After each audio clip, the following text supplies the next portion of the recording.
Good morning and welcome to Prop Till You Drop, NFL Prop Bets, Week 7 of the NFL season. And today, of course, we're with the fantasy football degenerate, Jen Ryan. How you doing, Jen? I'm doing good. How are you? Pretty good. Pretty good. Well, I'm excited about the NFL games today. Yeah. I'm kind of the opposite. I feel like this is one of the, just from, I guess, viewing and betting standpoint, it's just not the best week. But we did all right last week, Emil. We got that Gronk touchdown, I think the Galladay yards, a couple things hit. Yeah, that's fantastic. Galladay was scaring me, but he made it happen. He sure did. All right, let's start with the quarterbacks.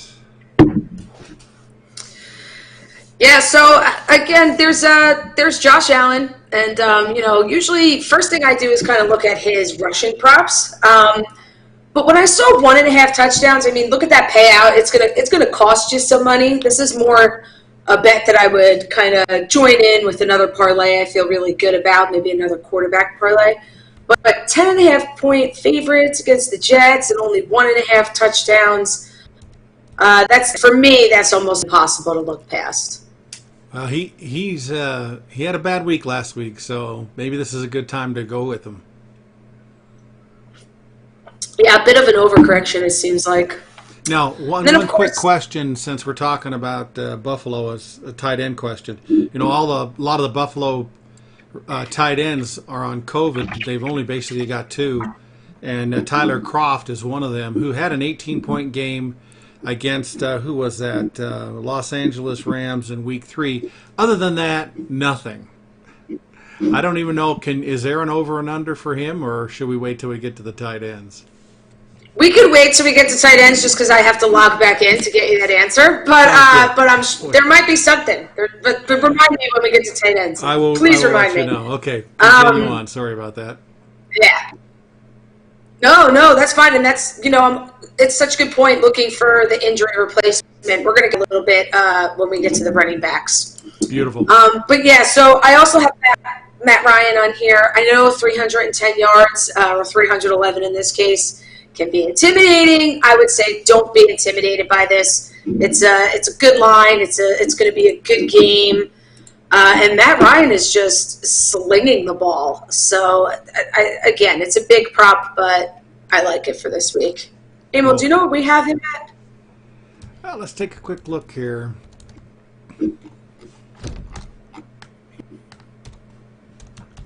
As quick as I can type, that is.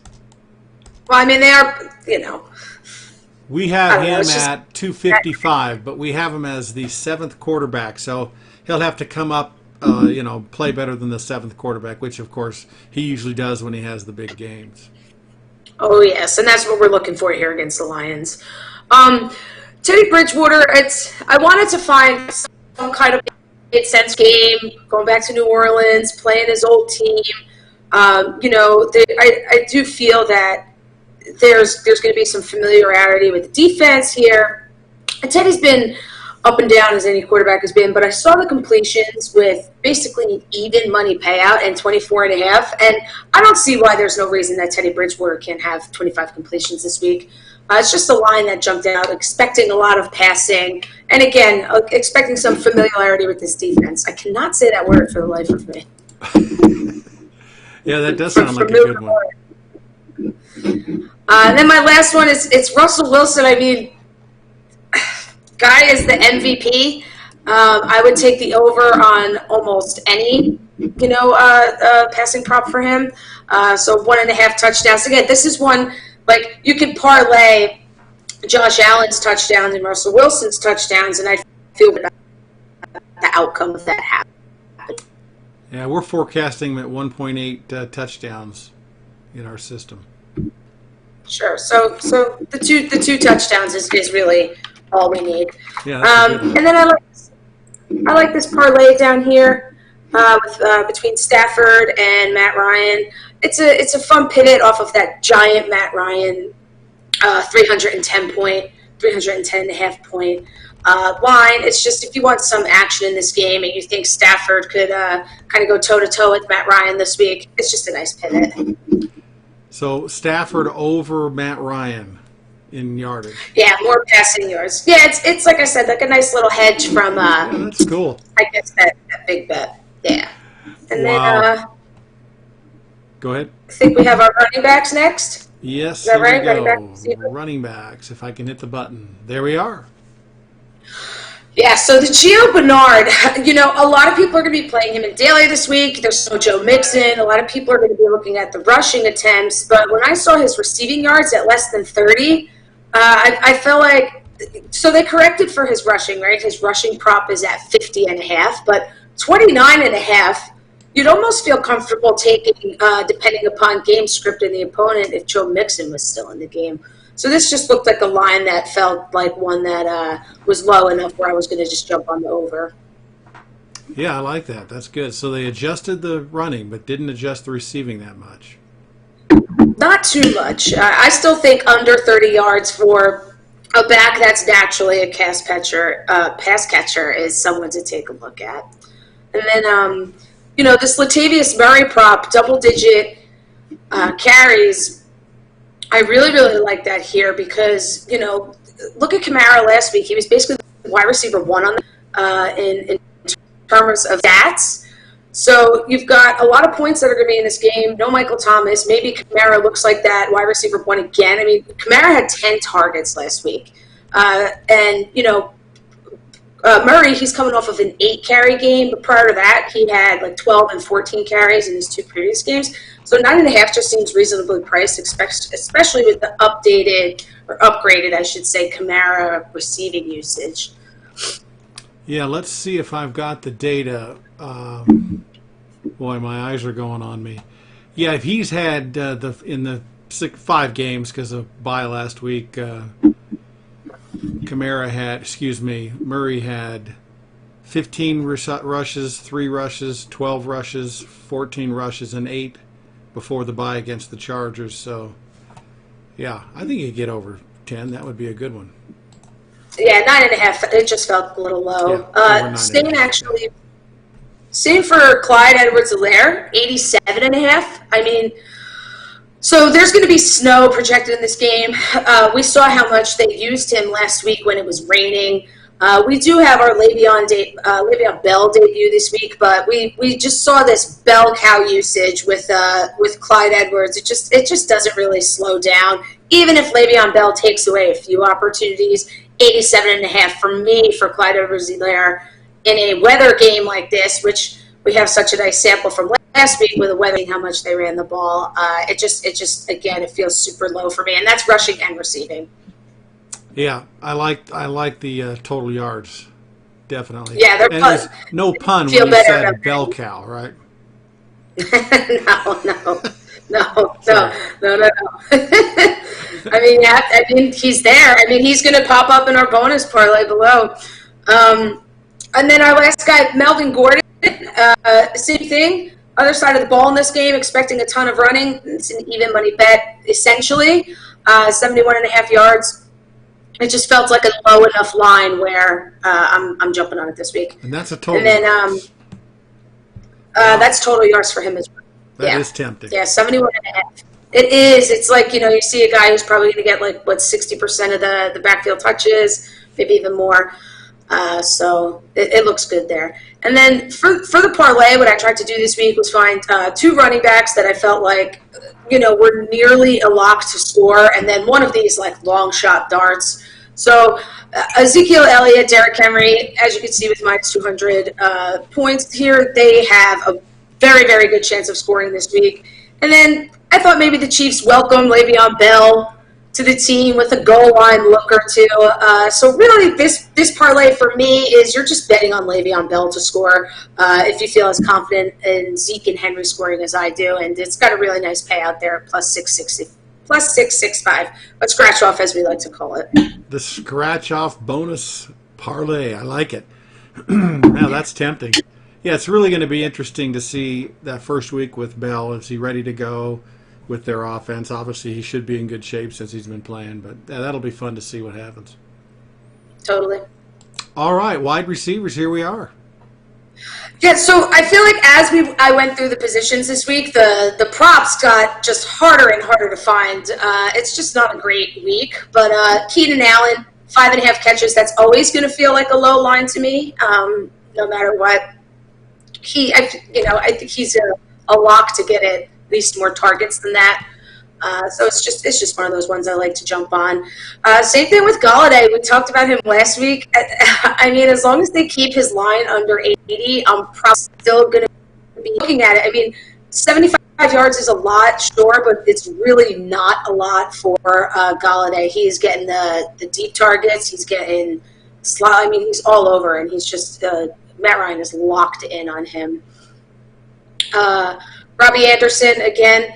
Another guy who I would bet him every week if I could, and I do most weeks, but I wanted to switch it up and take a look at his receptions. I mean, such a wide receiver one. I still can't believe sometimes that the Jets let him go.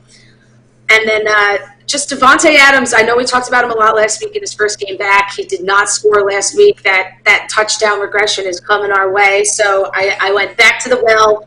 I'm taking him to score again this week. In fact, our feeling lucky bet, I have a little typo down there, is Adams to even score first. It's coming, and why not this week? And again, if you're feeling lucky, why not first? Yeah. How did you do well last week? I think we did one last week with score first. I can't remember what it was. Do you remember?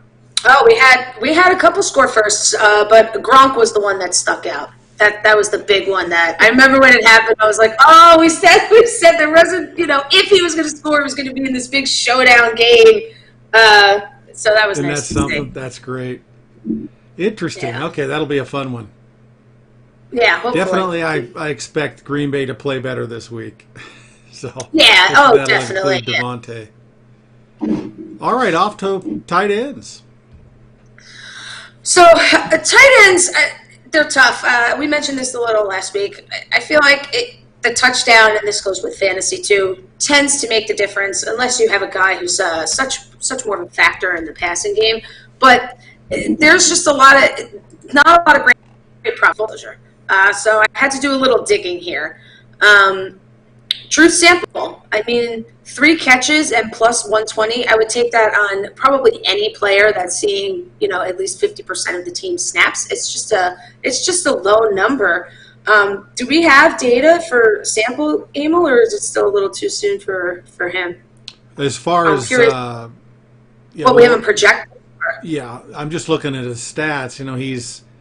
He caught 7 catches, 9 targets in week 2, and he hasn't really done a ton since. He had 3 catches in week 4 against Jacksonville, and then the last 2 weeks he had 2 catches, and he didn't have a catch against Indianapolis. So, but he's playing Cleveland, so maybe that works out. Let me look at his targets. Yeah. His projection probably isn't that good. Well, we actually have him as 4 catches for 21 yards. I feel good about it now. I feel a bit better about it now. Well, everything, especially tight ends, you never know what's going to happen. Yeah, and Burrow just throws the ball so much that it's like if you're going to take a dart on a tight end, to have more than 2.5 catches, I just think it's a good dart to throw. I like it, yeah. Kittle, 68.5. That just feels low for him.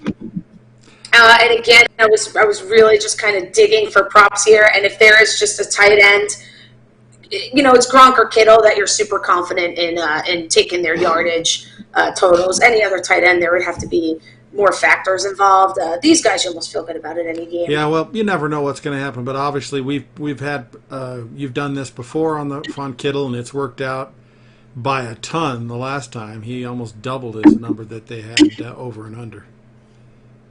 You get lucky sometimes. It's just, but yeah, 68.5. When you think about that for Kittle, I mean, he's a wide receiver on this team. So wide receiver 1. Yes, sir. And then our last couple props here, it's those touchdown props for tight ends because it's kind of just what you need sometimes to make it happen. Looking at Darren Fells, he's just a guy in a high scoring offense that has an opportunity anytime. It's kind of just a random tight end that you're looking to score. I like the payout there. With Noah Fant, I have him here to score just because I was looking for a receiving prop on him, and the book isn't offering one. So I think they're unsure about what kind of damage in the air Fant can do today, so they're just not even offering receiving props on him. So that's why I went with him to score as well. The unknown. And I'm glad to see him back. Yeah. Same. And it's it's sneaky that they won't offer a receiving prop on him. It was the first thing I looked for. I mean, but the book has the right to do that. They're actually not offering, on my book at least, a single prop in the Tampa Bay Raiders game. So they can do, so they know what they're doing. And I think there's a reason that they don't have receiving props for fans. So, sometimes I like to follow the sharps here and see what that might mean for fantasy this week too. And then our last final dart here is Anthony Fursker to score first. Jonnu and AJ Brown are both up. So not expecting it to happen. Again, a scratch off. So 400, is that a good odd on that? It is. I mean, if you want to, do it to even units, if you bet $100 on it, you'd win 400. Excellent. So. Is that our last slide? Yeah, that's all. That's all we have. I wasn't sure to hit the button. I didn't look too quickly to tell. We'll go back to my curiosity here with the Buffalo at the Jets game, where Tyler Kroft is, he's one of two tight ends left that's going to play this today, and the other guy's a lonely rookie. But Kroft hasn't done much except that one game against the Rams where he scored 18 fantasy points. So I don't know if you can look up and see whether they have any props on him. It's a risk, obviously. It's nothing's obvious, but No, and Emil, I just checked two of my books. I checked books here. No props for any Bills tight end even being offered, and I'm not surprised. When there's uncertainty sometimes there, I feel like they won't offer it. They won't take the chance. But yeah, that doesn't surprise me. No, me either. I was trying to think a lot today about these parlays that I try to build and how it kind of correlates to fantasy. And it's like, if you do a 5 or 6 player touchdown scoring parlay or even yardage parlay or anything, in my mind, it's almost like trying to build a tournament team. If you do a $25 parlay, it's like a $25 entry in one of these, big payout things. So I don't know. If you feel like you're pretty good at picking players, I don't think it's such a terrible idea to parlay a bunch of them, especially if you're hitting those sorts of things in your daily leagues each week. Well, it's a good point about the GPP and DFS, and let me see if I've scrambled around all my sheets right now, and let me go look for Kroft, because I wanted to see what his salary. I think John Laub and I had a talk about this last night. Minimum price, no? I'm sorry? I say it's probably minimum price, no? No, I don't think he is, and I'm not doing very well. I apologize for my phone. I'm screaming. He is at 3,100, so he's not the minimum price for a tight end. I think that's 2,500, and so you have to pay a little bit more than minimum to get him. But he's certainly he's showing the ceiling against the Rams in week 2, but his floor is 0. So he's a serious risk. Hit or miss, total. I had a couple other interesting ones to ask you. Jamison Crowder, it's a morning game again. It's Buffalo at the New York Jets. So we're going to know whether the Jamison Crowder is going to be out. So you got Brashard Perryman, who's a quality player, who's been out a while. He's going to be the number 1 receiver, essentially. Yet the Jets are playing worse and worse and had a horrible game in Week 6. So would you consider him as a over and under? And he may not even have one. I don't know if you have a chance to look that up. He does. Yeah, so he's his line's at 51.5 yards. Longest reception, 21.5. And that's it. They're not offering actual catches for him. I mean, I really don't feel good, truthfully, betting player props on any Jet outside of Crowder. And Crowder, for me, it's almost always the receptions. But with that said, 51.5 for theoretically maybe the only guy on the team kind of catching the ball. And we know what Perryman does, right? He takes it, takes the deep shot. Now you got me thinking about him. Well, it's an interesting thought. It's it's a risky situation because the Jets are playing so poorly. But, if Jamison doesn't play, there's an opportunity there. The other idea also, I'm sorry? Like an opportunity bet. I really like that. Yeah. Now, Derek Carr, I don't know, can you look up his yardage over and under or touchdowns? He's had some 300-yard games this year. He's done pretty well lately. They're playing Tampa Bay, which is a decent defense, not a great defense against the pass. It is in Las Vegas, so I like home games with difficult opponents. Sure. So, is there any prop bets on him? On Carr, sure. The passing attempts, 38.5. Okay. His rushing yards is actually interesting, 6.5. I mean, that's probably one run. Yeah. I like those little lines. And then his passing touchdowns, 1.5. Okay. And passing yards, 71.5. So How if we much? like him for 271. 271. So they got him. Yeah. See, that's a tough one, but he's been doing that, and they're going to be at home. They are playing Tampa Bay. So that's not, nothing goes wow like a Kittle, but it's something to look at. He's a guy we kind of forget about. Yeah, and if you think he goes for 300, that's a great bet. Yeah, I had his stats up here earlier. Let me go look real quick. He has actually performed in that area. Come on, click the button. Before the bye, he had 347 yards against Kansas City, at Kansas City. Week 5 against Buffalo, 311 yards. And then the weeks before, he had 261 at New England, 284 at New Orleans, and in the beginning of the season against Carolina, he only had 239. Not a huge deviation there, but he's been playing well. It's on my radar now, 271.5. That seems a little floor-ish for today. Could be. Yeah, I of course, none of these are going to be crazy. You're not going to just get something handed to you, that's for sure. No, I like your picks this week, though. Yeah, those are some of my sneaky ones there that I was just thinking about. Well, fantastic. Anything else you're looking at this Sunday, week 7? No, I told you I got stuck working the day job yesterday, so I didn't get a chance to really dive in like I normally do on Saturdays. So as you and I hang up, I'm going to sneak in there for about an hour and a half, see what's going on, and then I have to do a couple more things for work, and then just watch the games and try not to live bet anything. Oh, okay, gotcha. Live bet? What is that? Oh, that's betting during the game. It's okay, I've heard about that. It's a real trip. Yeah, I mean, I'll probably live bet the Packer game if Green Bay goes down to score. That's like one of my go-to live bets. I watch a Green Bay game. If they go down to score, bet them to win. Then what do you bet? If let's say they went down and scored, what would you bet? Bet them to win the game. Bet them to win? Just the money. Straight, yeah, because it'll a straight bet, and then you have a ratio of how much you win.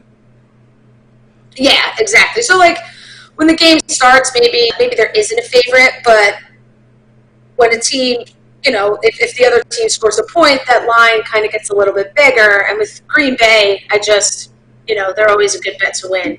So if they go down a score, I like to live bet them to win because they suddenly become a slight underdog. Interesting. It didn't happen last week, though. They scored 10 points and then lost. And then blew it. Badly.